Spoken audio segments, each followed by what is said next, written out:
Good afternoon, and thank all of you for being here. You know, we typically tell you when we think the next press conference is going to be, and then we say, but if we have reason to call you in early, we will. Well, this is one of those times. As usual, I'll be joined today by Dr. Canner, and he'll be speaking to you in just a few moments. Before we get to COVID, which is the reason for the press conference, I did want to start off with some good news that we received today from the White House. President Biden has approved my request for a major disaster federal declaration for the winter storms that occurred last month. You'll remember that the first system of heavy rains and wintry precipitation, freezing temperatures began moving across Louisiana on February the 11th, and a second similar system followed on the 17th. We saw some of the lowest temperatures ever recorded, along with major power outages and disruption to water systems across the state. Today we learned that individual assistance has been provided for the following parishes: Avoyelles, Bienville, Bossier, Caddo, Calcasieu, Catahoula, Claiborne, Concordia, DeSoto, East Baton Rouge, Franklin, Grant, LaSalle, Madison, Natchitoches, Ouachita, Rapides, Red River, Richland, Sabine, Webster, West Carroll, and Wynne.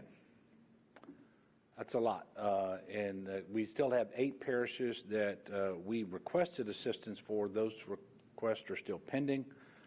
I will tell you that they include Caldwell, East Carroll, Jackson, Lincoln, Morehouse, Tensas, Union, and Vernon. Further, Category B, public assistance, has been authorized for all 64 parishes, along with assistance under the Hazard Mitigation Grant Program. We're very grateful for the Biden administration for granting this request, and the additional help will be instrumental as we continue to recover from the winter storm, but also the mitigation could be very helpful to us in terms of winterizing some of our water systems, for example, depending on the level of assistance that we actually get from that. But that's something we're going to be looking forward to implementing just as soon as we possibly can. So back to COVID, you all are probably aware that it was exactly 1 year ago today that Louisiana confirmed its first case of COVID-19 through a positive test result.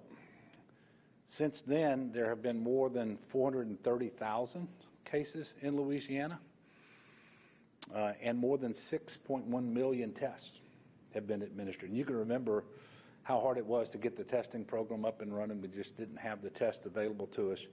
But a year later, we've tested, again, more than 6.1 million people. And of course, we're getting close to 10,000 people in Louisiana have died from COVID-19. This has obviously been a year of grave loss and heartbreak, but we have come a long way since that first case a year ago. Most importantly, at least for me, is that we now have 3 safe and effective vaccines that are going to help us and the rest of the country, indeed the rest of the world, put an end to the pandemic. And for that, we can be very thankful. Indeed, there's light at the end of the tunnel. The number of Louisianans who've completed their vaccine series now exceeds the number of Louisianans who've been diagnosed with COVID-19. That's another good milestone that we're looking forward to having many more of those types of milestones, but that's something that I wanted to highlight for you all today.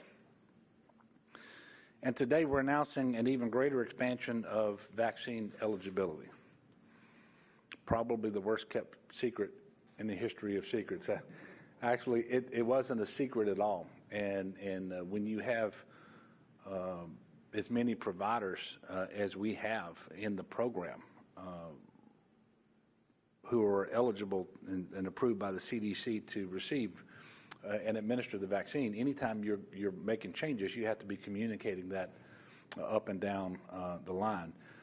And so we started communicating yesterday because we want these new priority individuals to be able to get vaccine just as quickly as possible. Effective immediately, all Louisianans 16 and older with certain health conditions that make them more likely to suffer a serious complication from COVID-19. So those who are more vulnerable to the disease will be eligible to receive the vaccine. The conditions listed by the CDC that place an individual at a higher risk, and there are a number of them, and they're more than the parishes that I just listed. But I am going to go through them one time, and of course this is all available online, and I'll give you that link in just a moment as well.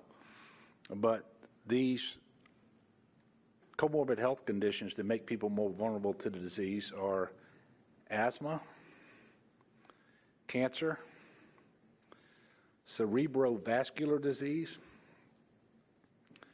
chronic kidney disease, chronic liver disease, COPD or chronic obstructive pulmonary disease, cystic fibrosis, Down syndrome, heart conditions such as heart failure, coronary artery disease, and cardiomyopathies.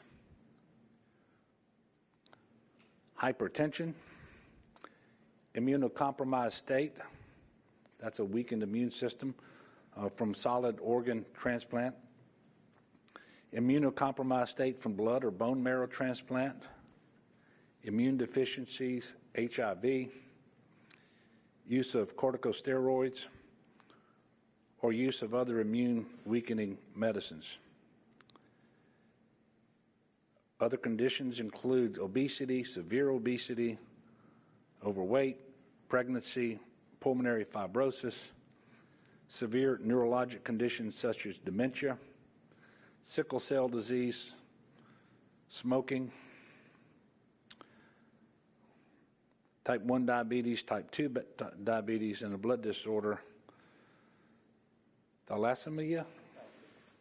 Say it again. What he said. Please note that as of right now, only the Pfizer vaccine is authorized for individuals 16 and 17 years old. And so if you're 16 or 17 and you qualify because of one or more of these conditions, that's the only vaccine that you're going to be able to take. The Moderna and the Johnson & Johnson are approved at 18 and older. For a list of these conditions and a list of locations where you can schedule an appointment to get the vaccine, as well as the contact information that you need in order to schedule that appointment, please visit covidvaccine.la.gov. You will need to complete a form for your vaccine provider that will be available at the location that certifies that you have one or more of these health conditions. Obviously, it is extremely important that people be honest and that only the people who have these conditions or in this age range actually avail themselves of the vaccine. Otherwise, they will be depriving someone who is at greater risk to having a severe complication or severe case of COVID-19 from having access to the vaccine as soon as it would be available to them otherwise. So asking people to be honest, obviously, as we have been throughout. We came to this decision after hearing from our providers over the weekend that there's a little slack in the appointments and that they were able to accommodate and ready to accommodate more people. We also have had a very stable supply, especially of the Moderna and the Pfizer.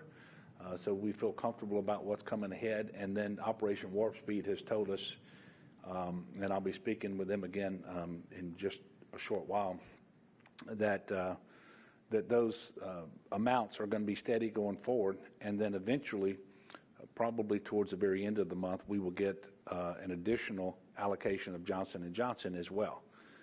That should be steady from that point on out.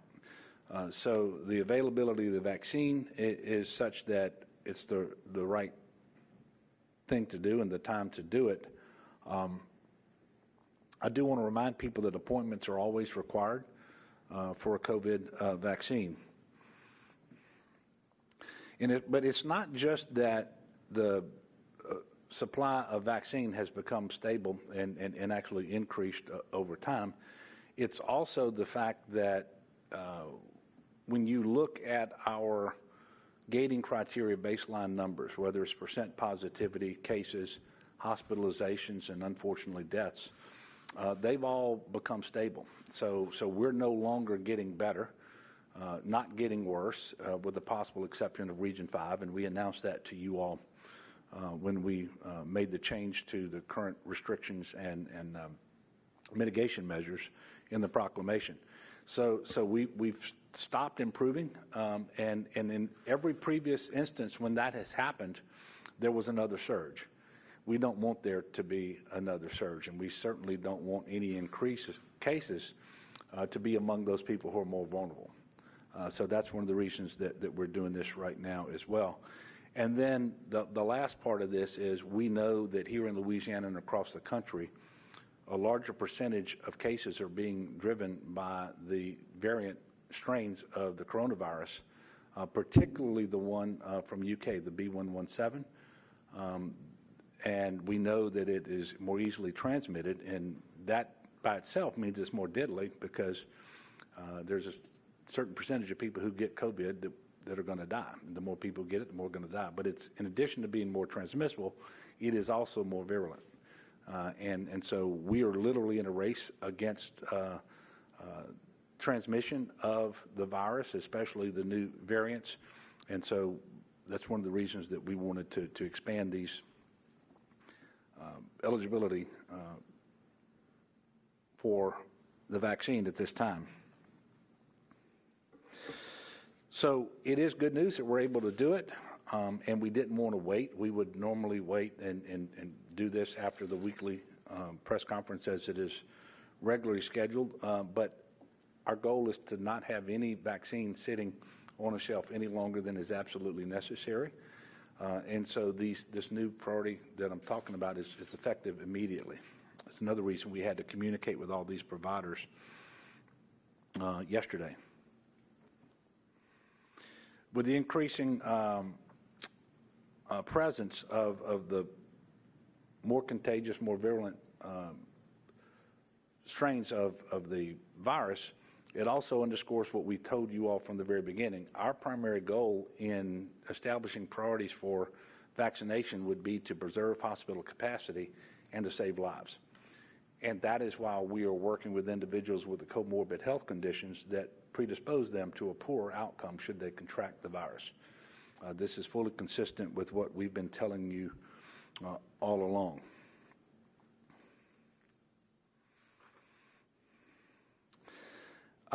And there are certain groups that are listed in the approach that we're going to be taking eventually that really go by industry group or occupation and so forth. And I do expect that we will get to those at some point. In the meantime, there will be people all across Louisiana in every industry grouping, every type of occupation who are going to be eligible for the vaccine. And so it'll be eligible for those who most need it, regardless of where they work or whether they work. So if you have one of these underlying conditions and you are 16 and older, you are eligible, period. That's where we are today. And everyone who is in the prior eligibility groups remain eligible. So teachers, healthcare folks, and all of that. Remember I told you, it's not like a light switch where we're going to flip certain people on and then off. Once you're on, you continue to be on for the duration of the program. We're also expanding eligibility for any staff working in congregant facilities such as prisons or jail staff, shelter staff, group home staff, because of the especially high level of exposure they have. And you don't want individuals bringing the virus into a congregant setting if you can do anything to prevent that from happening. Today, with respect to our COVID numbers, we are reporting 631 cases on 18,017 tests. That brings us to a total of 434,926 cases to date. We're also very sadly reporting 11 new deaths. So the total deaths now, I told you earlier, it's approaching 10,000. It's 9,769. Currently, there are 543 individuals hospitalized across the state with COVID-19. That is +9. And while it's only one day and it's a smaller number than we've seen before, that's the largest daily increase in quite some time. We hope that does not begin a trend. Ventilated patients are flat at 75.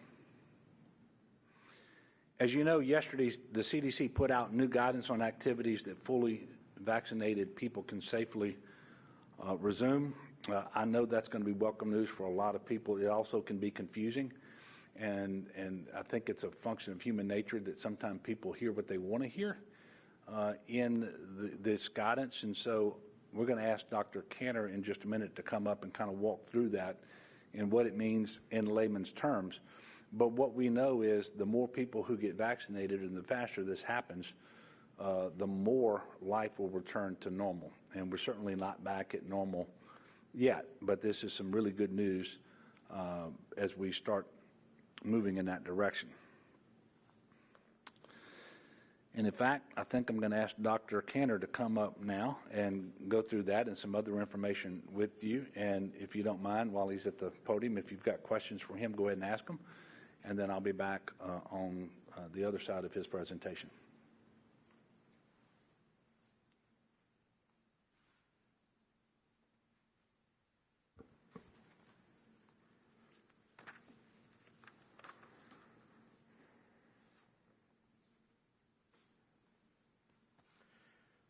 Good afternoon. Thank you, Governor. Thank you for your leadership throughout this past 12 months. It is remarkable to think what we've been through in the past 12 months and what we've endured, and to look forward of what's coming ahead. I want to take a moment and, as the Governor did, acknowledge the 9,769 Louisianans who lost their life from COVID, their family members who suffered incredible loss, everyone who has sacrificed tremendously during the past 12 months, and particularly the healthcare workers who have really been there the whole time, trying to care for other people. So if folks haven't had a chance to take a look at the flag memorial on the front lawn of the Capitol building, it is quite striking when you see almost 10,000 flags out there, and think about what each of those families had to go through. So it's important, 12 months into the day, I think, to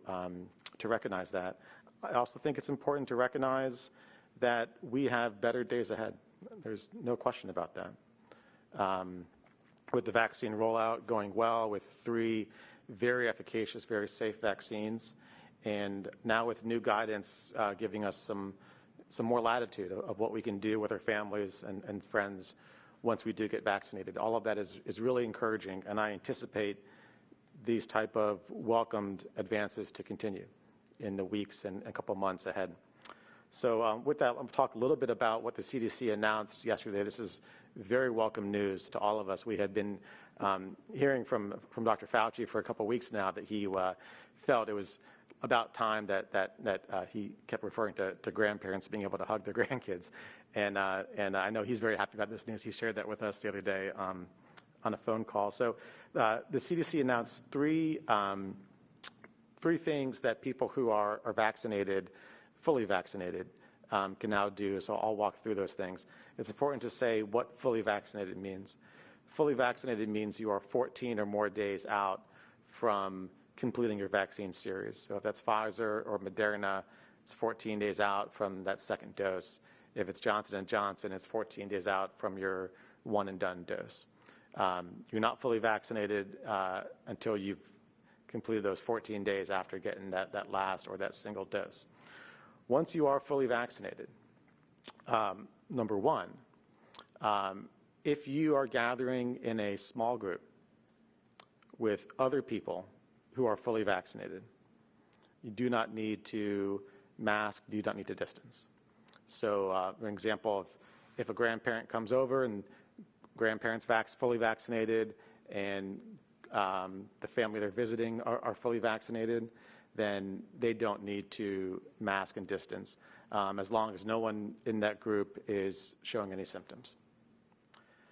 The second thing is if someone who is fully vaccinated is visiting with one family unit who is not fully vaccinated, and no one in that unit is showing any symptoms, and no one in that unit is high risk for complications of COVID, meaning no one in that unit has one of the 23 conditions that the governor just enumerated, then they do not need to mask and distance. That's really important, and that gives a lot of latitude to people who want to get together with family, and the grandparents or the parents might be vaccinated and they haven't seen family in a long time. If it's one family unit, that's allowed. If it's multiple family units that have not been vaccinated, then everyone needs to mask and distance. If it's multiple family units that haven't been vaccinated, everyone continues to mask and distance. But if it's one family unit that hasn't been vaccinated and no one is showing any symptoms and no one is high risk, then folks do not need to mask and distance in those circumstances. And then the third thing relates to quarantine.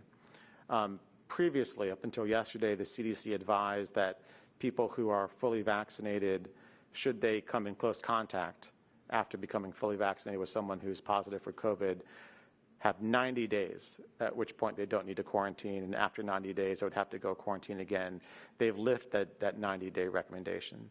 So now once you're fully vaccinated, 14 days out from that last or single dose, if you're a close contact with a known case, you do not need to quarantine.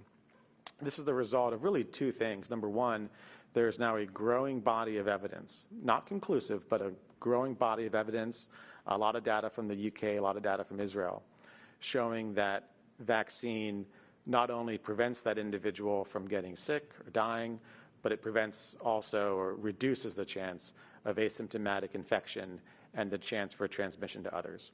A growing body of evidence showing that.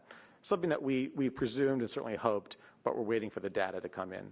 And secondly, just looking across the country, cases in general have gone down substantially from where they were over New Year's, which means the risk out in the community, while still not low, I think, is much lower than it was a couple months ago.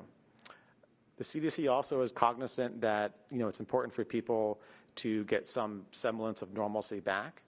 And it's important at this point in time to be very clear about what the gift of vaccine affords us, and that all of those factors inform these recommendations. So let me just review quickly what you can do now if you're fully vaccinated 14 days out, and what we would still ask you to continue to do. You can visit indoors with other fully vaccinated people without masking and distancing. You can visit indoors with unvaccinated people from a single household who are all low risk for severe COVID disease by the virtue of any underlying conditions they might have, without masking and distancing, assuming no one has any symptoms at that point in time. And you can refrain from quarantining following known exposure to a case of COVID. We would still ask you, after being fully vaccinated, to continue to do the following. Continue to take precautions when you're out in public, like wearing a mask and distancing and washing your hands. Continue to wear a mask, distance, and adhere to other preventative measures when you are visiting other unvaccinated people who are at increased risk of complications. Continue to wear masks and distance when you visit with unvaccinated members from multiple households. Continue to avoid medium and large size gatherings if distancing will not be allowed or able to be accomplished in that setting. Continue to get tested for COVID if you do show COVID-like symptoms. Continue to follow whatever guidance your employer issues for that workplace setting, and continue to pay attention to any travel recommendations put out by the CDC.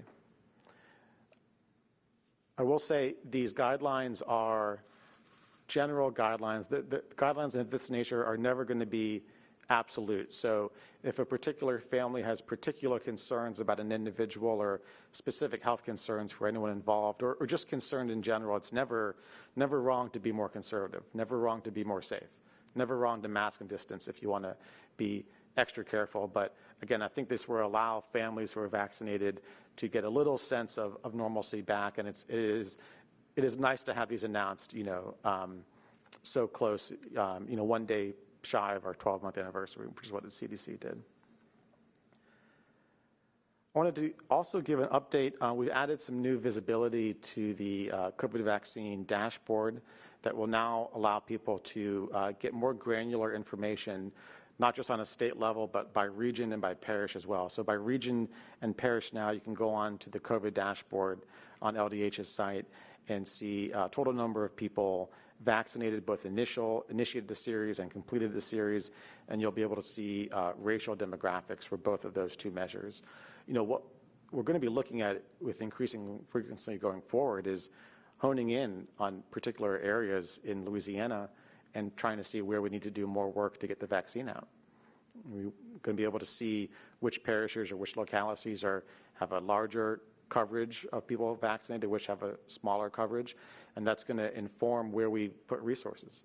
Because at the end of the day, we want to bring all of Louisiana up to vaccination, and we're going to be looking at data to help guide where we put our resources. As a state level, 17.3% of the state's population has now initiated the vaccine series, and 9.9% have completed that series. And every day that number grows, and that is truly, truly exciting. I'll give you a little bit of an update of what we anticipate with vaccine deliveries in the coming week, with the caveat that, as the governor mentioned, our call with the White House typically is Tuesday morning. It pushed back to Tuesday afternoon today, so it hasn't happened yet. And typically we'll get notified later in the afternoon on Tuesdays what amount of vaccine to expect the following week, and then that number gets confirmed on Thursdays. As it stands now, we are expecting flat shipments from this current week. So that would be 57,330 doses of Pfizer, 45,000 doses of Moderna, and unfortunately no additional doses of J&J. That is what we received this prior week. It's certainly possible, and I think we're hopeful that those two numbers will go up a little bit after we have our check-in with the White House later today. But that's what we can, that's a conservative estimate of what we can expect next week, which is totals to 102,330 doses. I want to thank everyone that helped put on the large-scale and smaller-scale events for vaccine, particularly the Johnson & Johnson events that happened over the past week and a half. For what I saw personally, and from what I heard from colleagues and other individuals that availed themselves of those events, they went very, very well. A lot of work goes into these, and it's a good partnership between the state, the Department of Health, local governments, community-based organizations, vaccine providers like clinics, pharmacies, and hospitals. And I think the experience was really, really good. It is very clear, as it has been for quite some time now, that the capacity of Louisiana to administer vaccine far exceeds the supply, and we are in very good position for when supply does pick up to be able to move that vaccine connected to individuals quickly and equitably, which is and remains to be the goal. I do want to mention what some updated numbers on the variants, which continue to give me great concern. For the B.1.1.7 variant, which is the variant identified in the UK, we're now up to 20 confirmed cases in Louisiana and an additional 74 suspect cases that are pending confirmation at the CDC. Most, if not all of those, are going to end up being positive. What's happening now is there are so many more variants, particularly the B.1.1.7 in the US, that the CDC is just having a tough time doing all that sequencing quickly. So there's a little bit of a backlog by then. There's been some data out nationally to suggest that about 20 to 25% now of cases sampled in the U.S. are positive for the B117 variant. That's not a definitive number because we don't do a lot of genomic sequencing. It's an estimate based on a couple labs sampling, but it's a marker of how much this variant has spread. I can tell you it's in 49 states right now, probably in 50, but at least definitively identified in 49 states, and a total of 3,037 cases across the country. Surely many, many more, just that's what's been identified. And again, our strategy here is to do two things to buy us time, to continue to reduce transmission as much as we can, and to work as hard as we can to get vaccine out as quickly and equitably as we can, so that when these variants increase even more, we're starting from a lower place, and we have more vaccine coverage out there. For the B1351 variant, that's the variant identified in South Africa, we have not yet identified a case in Louisiana. It has been identified so far in 20 states, the closest to us being Texas, Florida, Georgia, Tennessee, North and South Carolina. For the P1 variant, or the Brazilian variant, we also have not identified it yet in Louisiana. It has been identified in 9 states, the closest to us being Oklahoma and Florida. We will certainly let you know if and when all that changes. Some encouraging news with the variant is additional data has come out, this time from a report in the New England Journal of Medicine, showing confidence that the vaccines are efficacious against the variants, against all 3 variants, really. Particularly efficacious against the B117 or the UK variant. This was an in vitro study, so it's not as good as a real-life world study, which are tough to do in real time, but it adds to the body of evidence now that these vaccines are going to provide good protection against a variant. That's all the more reason that we have to work as hard as we can to get vaccine out as quickly and equitably as possible. That's why I'm excited that we're expanding eligibility. And I would really encourage people, if you have just become eligible, don't pass up that opportunity. Don't pass up the opportunity to get vaccinated. This is a life-saving intervention. Nothing short of that. These vaccines are life-saving interventions. If you have just become eligible, do not pass up the opportunity. Go and get vaccinated. I'd be happy to answer any questions if there are any. Yes, sir. There's sort of implication that doses would have gone unused had the state not expanded eligibility today. Do we have any idea how many might have gone unused? And does that imply also an unwillingness to get the vaccine, or give you any cause for concern that people are not taking the vaccine as much as we'd hope they would? I think they all would have been used. I think what we've tried to do every time that we have expanded eligibility is we maintain conversations with our vaccine providers, like the governor said, and we try and find that sweet spot of when there's a little bit of daylight in the scheduling, and that's a message to us, to expand. We never want to wait too much. We never want to make supply and demand be exactly even, because you want to have a little bit of drive. The CDC had recommended initially, they threw the number 80% out as a ballpark of daylight. We actually haven't waited that much at all because we want vaccine to be out there quickly. So I don't think the doses would have been wasted. I do think they'll be used quicker now. I think this was the right time to expand. Yeah, Melinda? But on that same point, the vaccine process has started for about half the people who were previously eligible. So I could infer that means that half the people who were already eligible before this announcement had shown no interest so far in getting vaccinated. So does that concern you about reaching the number needed for herd immunity if you didn't see enough uptick in the last set of people who were eligible? I don't think so. I was impressed with the uptick that we saw, and it's really challenging to take a number and decide what percentage of people got vaccinated, because the numbers that we've projected as the totals for these eligibility tiers, they're really gross estimates. And for example, I really don't know how many teachers were also eligible through a health condition, for example, or pregnant, or anything else that would make them eligible. So it becomes very challenging to say X number of people were eligible and X number of people got it, because we really don't have a precise number for the eligibility. We try and project. I think vaccine confidence only grows day by day. That's what the national data has shown. And anecdotally, talking to individuals, talking to healthcare providers who maybe waited a week or two early on are now getting vaccinated. I think the more people see their friends and family get vaccinated, the more that they hear about it, the more that they have time to do their own research. These are 3 incredibly safe, incredibly efficacious vaccines. I think confidence only grows.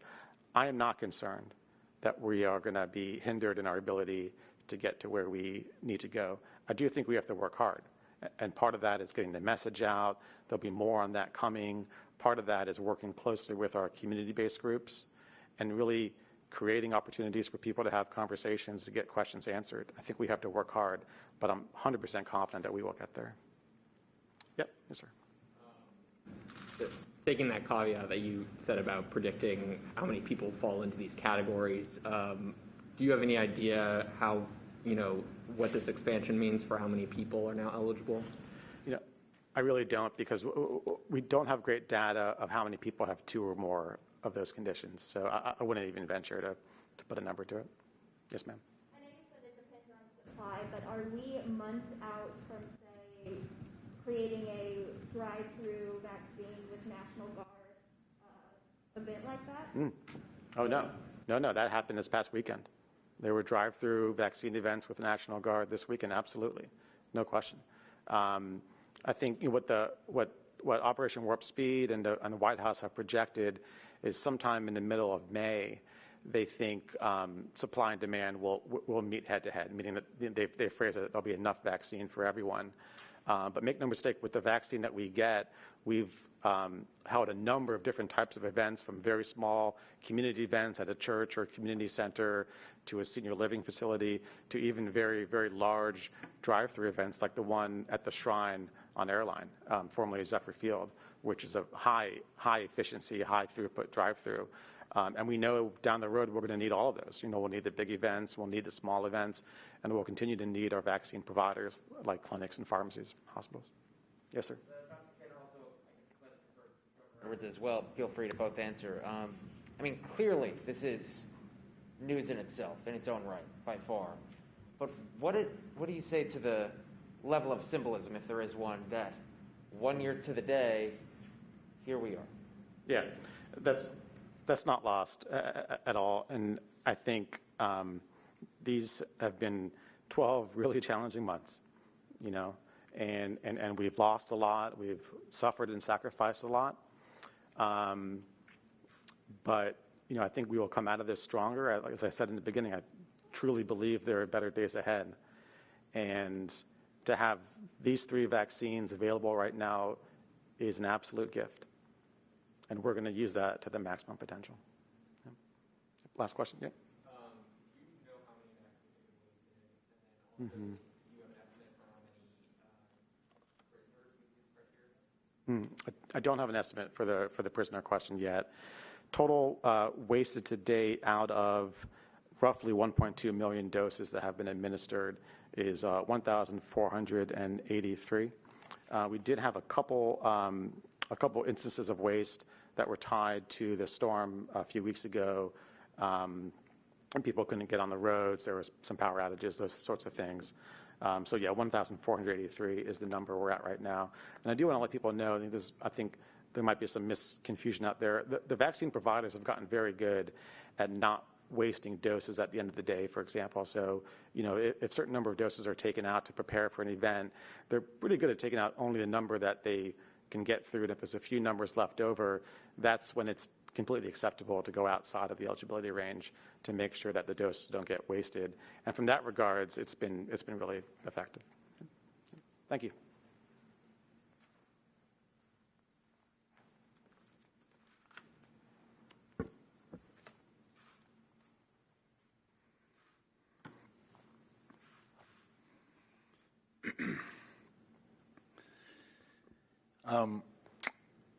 In closing, just wanted to talk a little bit about that anniversary that you just asked about. So yesterday, and I, like Dr. Cantor, encourage you to go out and just take a look at those flags and remember that each flag represents one person from the state of Louisiana who died since March the 14th of last year. And we planted 9,758 of them yesterday in the front lawn of the Capitol. Each of those is one of our brothers and sisters from here in our state. It includes one for April Dunn, who was the first employee of the governor's office who died, and she died on March the 28th of last year. And I was able to go out with her mother yesterday, Miss Jonette Dunn, and her grandmother as well. And we were able to have a moment of reflection and prayer as we planted the first flag to represent April. And we were joined by all of the cabinet secretaries, many of whom also have lost staff members, employees to the virus.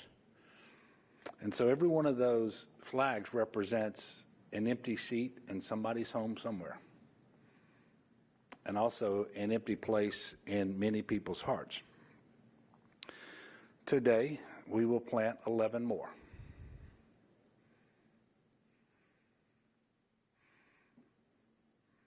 This Sunday will mark the one-year anniversary since the first confirmed COVID-19 death. And as a result of that, I have issued a proclamation declaring Sunday to be a day of prayer and remembrance in Louisiana for those that we've lost. And I do encourage everyone to join me in praying for the family and friends of those that we mourn and who need our support now more than ever. And I want to make sure that we work together to prevent more deaths by continuing to do everything that is necessary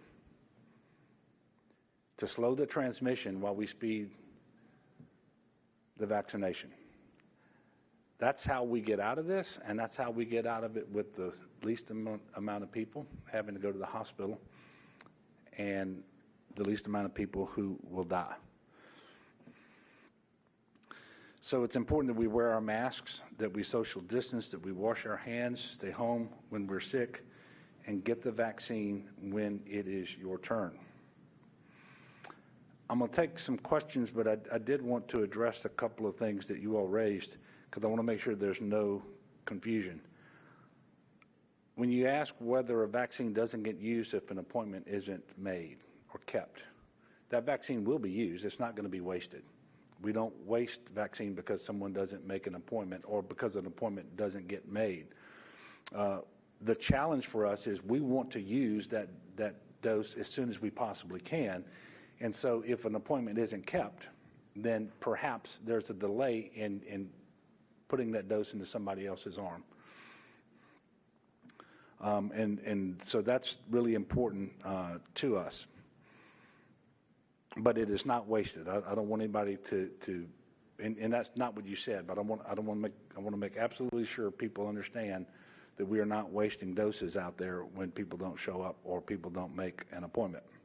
We have wait lists at our providers for that reason, to make sure that if they do have a dose that they need to inject into an arm that day, they have the opportunity to do that. And then I want to reinforce the answer that Dr. Cantor gave to Melinda. It is absolutely impossible with any precision to estimate the number of people who've been made eligible for that vaccine at this point, because you don't know how many of those people are in multiple groups and may have already availed themselves. They could be in this group that we announced today. Let's say they're 40 years old and they've got hypertension, but if they're a school teacher, they already got vaccinated. And so it's just impossible to know with any precision, and that's why there's always some guesswork as to how many people are in a group when you make them eligible for the vaccine. And then you're also guessing at how long it will be before you're going to expand again, because you don't know how many people it is, and you also don't know the uptake. Although we're encouraged that here and around the country, it appears that hesitancy is diminishing, and it should. These vaccines, all three of them, are safe and effective. He gave you the numbers a while ago of the people that have at least started and those who finished. Almost 10% of the people of our state have finished with their vaccination at this point. And you all aren't reporting on any really serious side effects because, to speak of, there haven't been any. less than a handful of individuals have had to spend one night in the hospital because of a reaction. And so these are safe, they are effective. This is how we're going to get through this pandemic. And so really asking people to focus on that. Make sure they're getting their information from reliable sources as well. I'll take a few questions. I think my White House call starts at 1. And so I will be leaving this room in just a few minutes. Yes, ma'am. Governor, we have slipped as a state in the CDC rankings of the number of doses administered per capita to among sort of the lower ranks of states at this point. And we're now more than 2 weeks removed from the winter weather, which I know disrupted some supply shipments. But can you talk about what seems to be taking so long in terms of getting vaccines in arms and why we've dropped so substantially on that list? Well, I will tell you that based on our experience, we know where we were when the winter weather happened, and that we weren't able to get doses here, and then or to schedule events. People weren't able to keep their appointments, and so that's when it fell off. And all these counts are cumulative, and so it's going to take us some time to get back. I will tell you that our team is working extremely hard with all of our partners, including all of the enrolled providers, to really expand the hours that we're administering vaccine and the number of events and so forth in order to get caught up. I expect that what you're going to see over the next week or 10 days is a huge step forward in getting caught up again. And I think if you look at those CDC rankings, and I may be wrong in what I'm about to say because I haven't done it in the last couple of days, you will see that the states most severely impacted by the winter weather are those who slipped the most in the rankings and have yet to make that up. And we certainly don't use that as an excuse. It is a fact. But we are working really, really hard to get back and make sure that these vaccine doses are getting put into people's arms just as quickly as possible. And so I expect that what you're going to see over the next week, 10 days, something like that, is tremendous improvement in the efficiency of the utilization of the vaccine doses. Yes, ma'am. Switching gears a little bit, I know on Friday, you're well aware of the Title IX investigation at LSU, and there were some students that were protesting yesterday saying that the disciplinary actions that were taken weren't enough. And I know you talk to LSU heads often, so in your perspective, was the 2 employees that were suspended, was that enough of a disciplinary action to move forward? Yeah, look, I'm not going to second guess. I believe that the individuals who actually completed the study were able to make some recommendations to the LSU board and president as to what discipline they thought might be appropriate under the circumstances. It's my understanding the president adopted that, and I'm not going to second guess it. I will tell you that I was obviously very, very troubled by that report. I did have an opportunity over the weekend to read it in its entirety, and what I'm about to say is true not just for LSU, but it's true for any institution of higher education in Louisiana. It is imperative that young people know and that their parents know that when they attend a university or a college here in Louisiana, they are going to be safe. And we're going to do everything we can humanly possible to make sure that that happens. And we're going to have all of the systems in place, all of the right policies. We're going to have the right people. We're going to have enough people. We're going to devote enough resources to this that we're not going to have the confusion and the ineffective organizational leadership that we've had in the past that were highlighted in that report. And so very troubled by it. I'm very, however, gratified by the fact that LSU made the report fully available to the public within a few days of getting it. They've already committed to adopting all 18 recommendations and taking action on those. So look, it's a challenging situation, but I will tell you that I was mortified when I read the report, and it really made me sick at the stomach, to be honest with you. And I am determined that we're going to improve, not only at LSU, but make sure that that isn't happening anywhere else. Yes, sir. Why go with the honor system for the newly eligible people with this vaccination pool? Why not require some form of proof that you have high blood pressure or one of these conditions? Well, first of all, this isn't the first time we've done this. So right now, if you're age 55 to 64, you've been eligible for a while for the vaccine if you have one or more of these health conditions.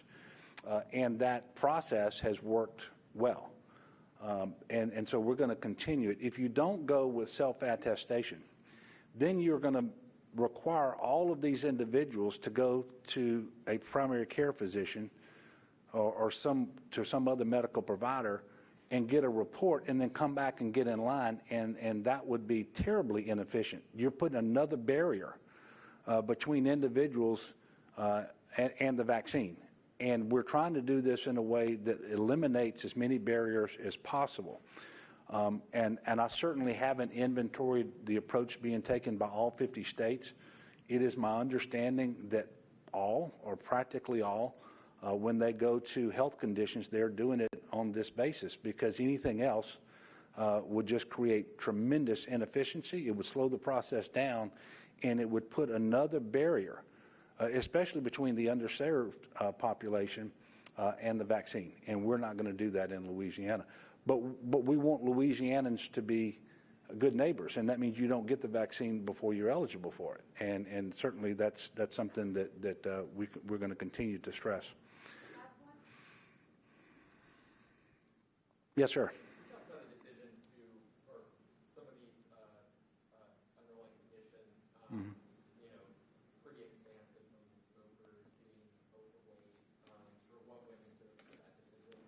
Yeah, well, look, we didn't reinvent the wheel.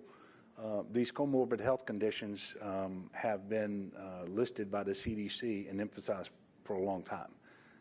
And virtually since the start of the pandemic, it became immediately clear there was a segment of the population that was much more predisposed to a poor outcome should they contract the virus than others. And that's because they had these comorbid health conditions that made them more vulnerable. And that list has expanded over time as the doctors and scientists and so forth have learned more about the virus and the disease and its impacts on people and so forth. But we just took those conditions directly from the CDC. We didn't substitute our own opinion for any of them. And I think that being faithful to the guidance that's coming out of the CDC is very important if you're going to have credibility with the people that you're serving when you make decisions. And so to the maximum extent possible, we've tried to do that, and this is no exception. So our next press conference will be a week from Thursday, again, unless we have reason to call you back earlier. I do thank you again for continuing to cover this situation and as we approach the anniversary mark.